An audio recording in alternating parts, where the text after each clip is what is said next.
بسم اللہ الرحمن الرحیم رب اشرح لی صدری ویسر لی امری واحلل عقدۃ من لسانی یفقہوا قولی رب یسر ولا تعسر وتمم بالخیر۔ رمضان کا روزہ کسی عذر کی بنا پر، سفر کی بنا پر یا بغیر کسی عذر کے نہ رکھنے کی صورت میں اس کا مداوع 3 صورتوں میں ہوگا۔ پہلی صورت تو یہ ہے کہ اگر آدمی بیمار ہے عارضی طور پر یا سفر میں ہے تو اس صورت میں روزہ افطار کر لے اور بعد میں صرف اس روزے کی قضا کر لے۔ 1 روزہ کھایا ہے یا 2 کھائے ہیں یا جتنی تعداد میں کسی عارضی عذر کی بنیاد پر، تو اس کو بعد میں قضا کر لے۔ دوسری صورت یہ ہے کہ ایک آدمی مستقلاً بیمار ہے اور کسی بھی موسم کے اندر اس کو افاقہ نہیں ہوتا یا اتنا زیادہ بوڑھا ہو چکا ہے کہ وہ روزہ رکھنے کی قدرت نہیں رکھتا، تو پھر اس صورت میں ہر روزے کے بدلے میں فدیہ دے گا، اور فدیہ جو ہے وہ اس کی مقدار صدقہ فطر کی یعنی 2.25 کلو گندم یا اس کی قیمت یہ ادا کرنی ہوگی، اور یہ 30 دنوں کے حساب سے یا جتنے رمضان کے روزے ہیں ان کو 1 ماہ کے حساب سے حساب لگا کر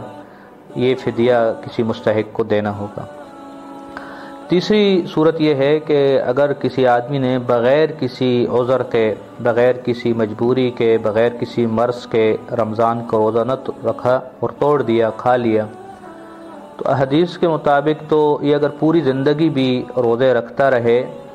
تو اس کے اجر و ثواب کو نہیں پہنچ سکتا، اور نبی مہربان صلی اللہ علیہ وسلم کی جو بد دعا ہے اس کا مستحق ہوگا۔ لیکن اس صورت میں اس کو کفارہ دینا پڑے گا جو جرم اس نے کیا ہے، اور کفارہ کی 3 شکلیں ہیں۔ یا تو وہ ایک غلام آزاد کرے گا، اگر غلام میسر نہیں ہے یا غلام کا اس دور میں کوئی ملنا ممکن نہیں ہے تو اس کے بعد پھر 2 ماہ کے مسلسل روزے رکھے گا، اور ان مسلسل 2 ماہ کے روزوں میں کسی ایک دن کا بھی ناغہ نہیں کرے گا۔